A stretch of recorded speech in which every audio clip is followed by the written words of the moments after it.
He had everything: money, fame, and a body that turned him into a myth. But what no one saw coming was the blood he left behind. This is the story of Dalton Wade, the man who once ruled the screen and vanished into a massacre. They called him Dalton Wade, though no one knows if that was his real name.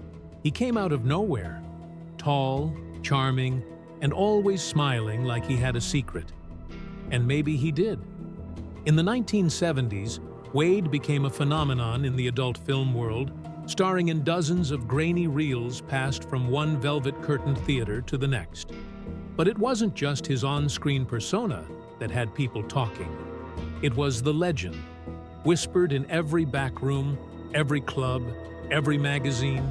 They said Wade was anatomically impossible, 13 inches of myth, a human unicorn, a living urban legend. Wade's biggest hit? A sleazy, low-budget detective series where he played a private eye named Johnny Wire. It was campy, ridiculous, and people couldn't get enough. He shot scene after scene, sometimes 3 a day. At his peak, they say he was pulling in over $3,000 daily, all in cash. But fame that fast? It doesn't last, and it definitely doesn't stay clean. Dalton told reporters he'd slept with over 14,000 women. Yes, you heard that right, 14,000. Most knew it was a lie, but that's what he was good at, selling fantasy, even when the cameras weren't rolling. Behind the bravado, Wade was spiraling. Cocaine had its claws in him. He started freebasing, not just using, but disappearing into it. Friends said his once perfect timing on set began to crumble. He couldn't stay hard, couldn't remember lines. Directors stopped calling. The myth was collapsing under its own weight.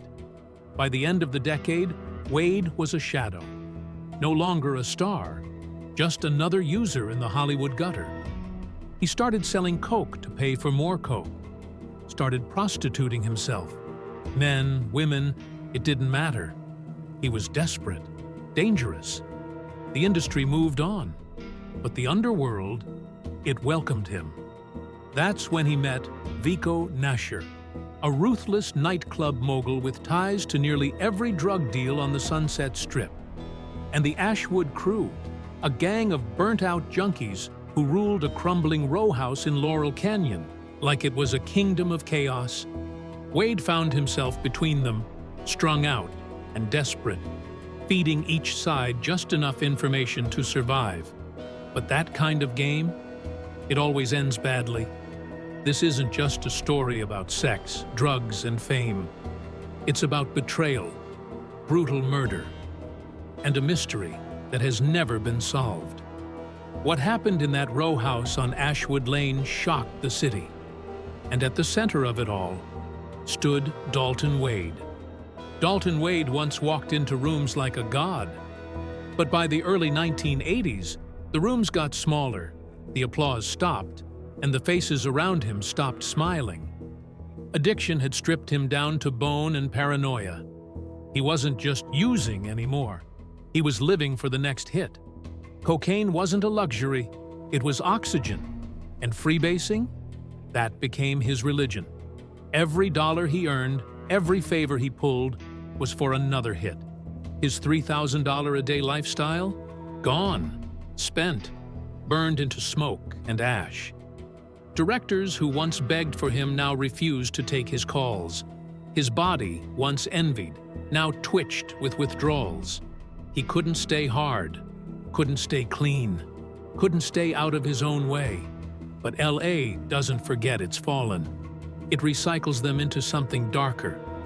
Wade started hanging around after-hours clubs and flop houses, places where the line between party and purgatory was paper-thin. He sold drugs badly, smoked more than he sold. He started turning tricks, some say with old fans, others say with anyone who offered cash or coke. He wasn't the legend anymore. He was a ghost, wrapped in the skin of a myth. And people in that world? They saw the desperation in his eyes, and they used it. One of them was Vico Nasher. Nasher was no street dealer. He was LA royalty in the drug world. Owned clubs, moved bricks, paid cops to look the other way. His parties were notorious. Champagne, guns, models, and cocaine so pure it burned through your nose and straight into your soul. Wade met Nasher through one of those parties. A favor turned into a debt. A debt turned into a leash. Nasher saw Wade for what he was, a washed-up junkie with access to people, places, and gossip. Wade became his errand boy. Fetch this, deliver that, stay quiet, or else. But Nasher wasn't the only danger Wade danced with. There was the Ashwood crew. They operated out of a broken-down row house on Ashwood Lane in Laurel Canyon. 5 of them, addicts, dealers, and borderline psychopaths. They dressed like rock stars, talked like mobsters, and lived like they had nothing to lose. They called themselves a crew, but it was chaos wrapped in denim and bloodshot eyes. Guns were everywhere. So were needles. They robbed rival dealers, intimidated low-level pushers, and burned through their own product like it was candy. Wade liked them. Maybe he felt at home in their madness, or maybe he just wanted to feel wanted again. So now you had Dalton Wade, a washed-up adult star, strung out and straddling 2 crime syndicates. On one side, Vico Nasher, the kingpin with a smile as cold as his gun. On the other, the Ashwood crew, barely held together by rage and heroin. He gave each side pieces of the other. Whispers, lies, truths, whatever it took to stay high and stay alive. But eventually, that balancing act tipped too far. One night, high out of his mind, Wade mentioned something he should have kept buried. That Nasher kept a stash of drugs and cash in his Hollywood Hills mansion. He said it casually. But to the Ashwood crew, it sounded like a golden ticket, a target, a heist. Wade had just betrayed the most dangerous man in Los Angeles, and in doing so, signed his own death warrant. The Ashwood crew started planning. Guns were cleaned, gloves were packed, and Wade? He was the key, the insider, the man who would walk into the lion's den and leave the door unlocked. But there's something they didn't know about Vico Nasher. He didn't just take betrayal personally. He made it unforgettable. It was the last week of June, 1981. The streets of Laurel Canyon were quiet, deceptively quiet. Behind closed doors, plans were being drawn, weapons checked, masks prepared. The Ashwood crew was ready to hit Nasher where it hurt, his home. Dalton Wade was the bait, the key, the Judas. He walked back into Vico Nasher's mansion like nothing had changed, like his veins weren't full of lies. He scoped the alarm system, watched the guards, took mental notes of which rooms held the drugs, the cash, and the guns. And then, one night, Wade left a side door unlocked. That's when the countdown began. June 29th, 1981. 3 members of the Ashwood crew crept through the mansion like rats in a cathedral. It was 3:17 a.m. No alarms, no resistance, just Dalton's trembling hands guiding them. They made it to the stash room, a fortified bedroom turned vault. Inside, nearly $1 million in uncut drugs and cash. It was a gold mine. But they made a mistake, a big one. They pistol-whipped one of Nasher's personal guards and left him breathing. Barely. They thought he wouldn't talk. They were wrong. By 7 a.m., the man had told Nasher everything. Vico Nasher didn't go to the police. He didn't file a report. He went to war. He summoned Wade, but he didn't scream, didn't rage. Nasher just stared, cold, controlled. Then he spoke. "You've got one choice. Tell me everything, or I paint your family's faces on the sidewalk." Wade cracked. Of course he did. He told Nasher who planned the robbery, who was there, where they lived. And then, Nasher made him repay the debt. He told Wade to lead them to the Ashwood crew's hideout, not just to point it out, but to walk them inside. July 1st, 1981, just after midnight. The row house on Ashwood Lane was silent, save for the droning hum of a broken window unit. 5 members of the crew were inside, some asleep, some high, none prepared. Wade knocked on the door. They let him in, and then Nasher's men followed, armed with metal pipes, hammers, and pure, unfiltered rage. What happened next wasn't a hit. It was a massacre. Blood splashed across the wallpaper, skulls were shattered, limbs broken, teeth cracked on concrete. 4 of the 5 crew members died in minutes. The 5th, a woman named Roxy Hale, barely survived. She played dead under a pile of broken furniture.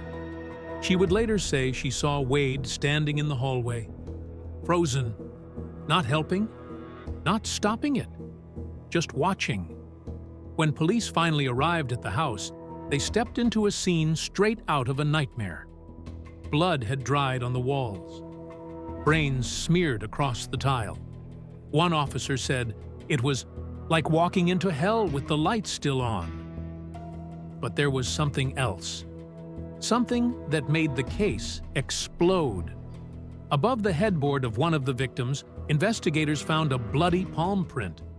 It belonged to Dalton Wade. Suddenly, Wade wasn't just a washed-up actor or a junkie with secrets. He was a prime suspect in one of the most brutal multiple murders in Los Angeles history. The media went berserk. The porn legend turned killer. Headlines screamed his name. Tabloids plastered his face across every checkout aisle in America. But behind the scenes, the case was unraveling. Because Dalton Wade didn't leave town. He didn't run. He just vanished. Los Angeles hadn't seen anything like it in decades. 5 brutal murders, a lone survivor, and at the center of it all, a washed-up adult film star turned drug mule with a handprint soaked in blood. The headlines wrote themselves. Porn Star Massacre. The Wonderland Butcher. The Handprint of Hell. But while the media went into frenzy, the LAPD was scrambling because Dalton Wade had disappeared. Not out of state, not overseas, just off the grid. And that made people nervous, especially Vico Nasher. Dead men tell no tales. But Dalton Wade wasn't dead. Not yet. It took 3 months to find him. Wade had been hiding in a dingy motel off the I-15 in Barstow, using a fake name and living off stolen cash. By the time they kicked the door in, he was skeletal. Just a whisper of the man he used to be. His hair was gone, his eyes sunken. He was high, naked, and half out of his mind when they cuffed him. But the only thing more shocking than where he was what he didn't do. He didn't resist. He didn't deny anything. He just asked, "Did they get Roxy too?" And then he laughed. As the case moved toward trial, something unprecedented happened. A videotape surfaced, recorded by one of Nasher's own men, allegedly showing Wade the day before the murders, detailing the floor plan of the Ashwood row house, describing where everyone would be sleeping, where the valuables were stashed. It was grainy, poor audio, but Wade's voice was clear. This tape would become the first piece of video evidence ever introduced in a major murder trial in California. But there was a problem. The defense claimed it was edited, spliced, manipulated. They said Nasher's people created it to save their own necks and pin it all on Wade. January 1983.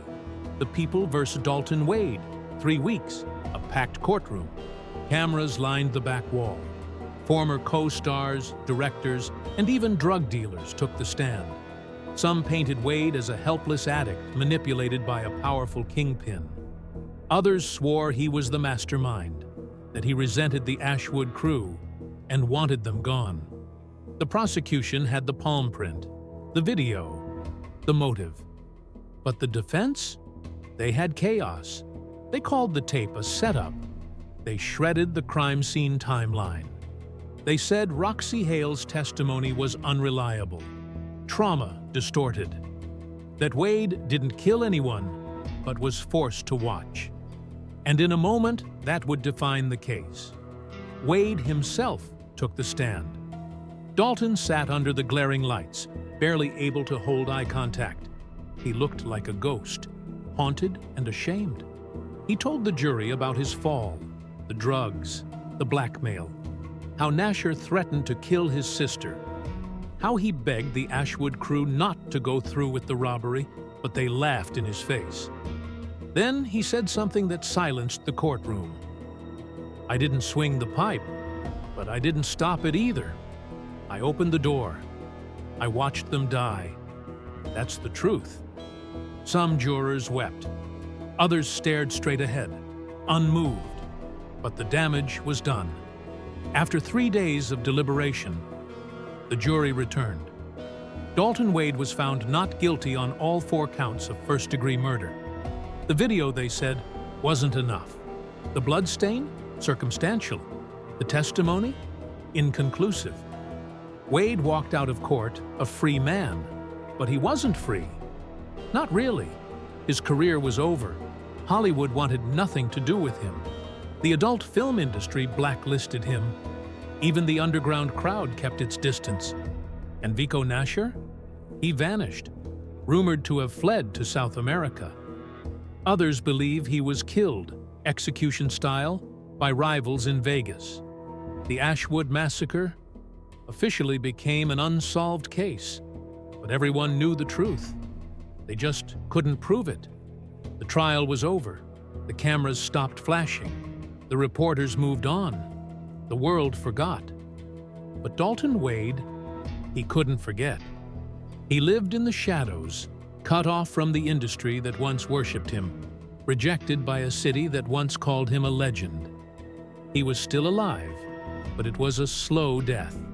His fortune was gone, his fame, now infamy. He bounced between motels, shooting galleries, and the kind of parties where nobody left sober or sane. Every mirror he passed reminded him, this is what's left when the dream dies. Just a hollow man with too many secrets, and one more yet to be revealed. A visit to a free clinic in East LA changed everything. Dalton wasn't feeling right. Cold sweats, night chills, weight falling off like dust. The nurse took his blood, then asked him to wait. An hour later, she handed him a slip of paper and wouldn't meet his eyes. He had HIV, full-blown, no cure, no treatment, just a death sentence. Wade didn't speak. He didn't cry. He just stood up and walked out. From that day on, his spiral hit terminal velocity. That same year, he signed a 2-film deal with a shady adult production house based in Nevada, Golden Spire Films, desperate to cash in on his infamous name. The scripts were barely coherent. The money was dirty, but Wade needed it. He also didn't tell anyone about his diagnosis. The films were shot in a dingy apartment, with minimal crew. Wade performed unprotected scenes with co-stars half his age, none of whom knew he was HIV positive. One of the actresses would later test positive. She disappeared from the industry. Rumors swirled. Lawsuits were threatened, then buried. The truth never surfaced. But the damage was done. By 1987, Wade was a walking corpse. Friends, what few he had left, said his skin looked like wax. He coughed constantly, couldn't keep food down. His veins collapsed. He was homeless, hallucinating, and half-blind. One neighbor in the alley behind a Sunset Boulevard liquor store recalled seeing him muttering to himself every night, carving something into the brick wall with a broken coat hanger. When asked what it was, he simply said, "A map of the people I failed." Nobody stopped him. Nobody helped. And he didn't ask. Dalton Wade died on March 13, 1988, in the charity wing of Good Shepherd Hospital. He was 43 years old. The official cause, complications related to AIDS. His body was unclaimed for 3 weeks. No funeral, no grave marker, just a cremation and a cardboard box of ashes shelved beside dozens of others.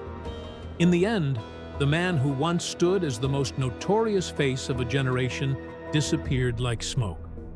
All that remained were rumors, footage, and blood-soaked legends. To this day, no one knows the full truth about Dalton Wade. Did he orchestrate the Ashwood Massacre? Or was he just a pawn caught in a crueler man's game? Was he a monster who killed in cold blood? Or a broken soul destroyed by fame, addiction, and power? The law said he was innocent, but the streets, the whispers, the surviving victim? They say otherwise. And maybe the most terrifying part? No one ever served a single day in prison for the murders on Ashwood Avenue. 5 dead, 1 haunted, and a legend soaked in drugs, death, and silence. This wasn't just the end of Dalton Wade. It was the end of innocence in an industry built on illusion. After Dalton Wade's death, the Ashwood case was quietly shelved. Never closed, just forgotten. No new arrests, no convictions, no justice. The only survivor, a man now living under a new identity, never gave another interview. He disappeared from public view entirely. Some say he lives off-grid in the Arizona desert. Others believe he took his own life. And as for Eddie Nix, the elusive kingpin, he was arrested several times on unrelated charges, but never for the Ashwood murders. He died of natural causes in 2001. A man with blood on his hands who left no fingerprints. To this day, the Ashwood Massacre raises more questions than it answers. Why was Dalton's handprint found above the victim's bed? Why did the police lose critical evidence during the investigation? Why was the security footage from Nix's mansion never made public? And how did a man so visibly infected with darkness evade justice for so long? Whispers of corruption, payoffs, and silenced witnesses still echo through LA's underworld. But no one talks now, because in Hollywood, secrets don't die, they just get buried deeper. Dalton Wade wasn't just a fallen star. He became a symbol of the rot hiding beneath the glamour. He embodied the extremes of fame, addiction, power, and the absolute moral vacuum of a billion-dollar industry with no leash. For every movie he starred in, there were consequences. Off-camera, behind closed doors, in dark motel rooms where nobody smiled and nobody slept. And for every act of violence left unpunished, there's a family still grieving, a question still unanswered, and a ghost that won't stop screaming. The house at 8760 Ashwood Avenue still stands. The walls have been painted, the furniture replaced. But neighbors say strange things still happen there. Lights flickering in rooms with no power. A woman's voice sobbing in the hallway.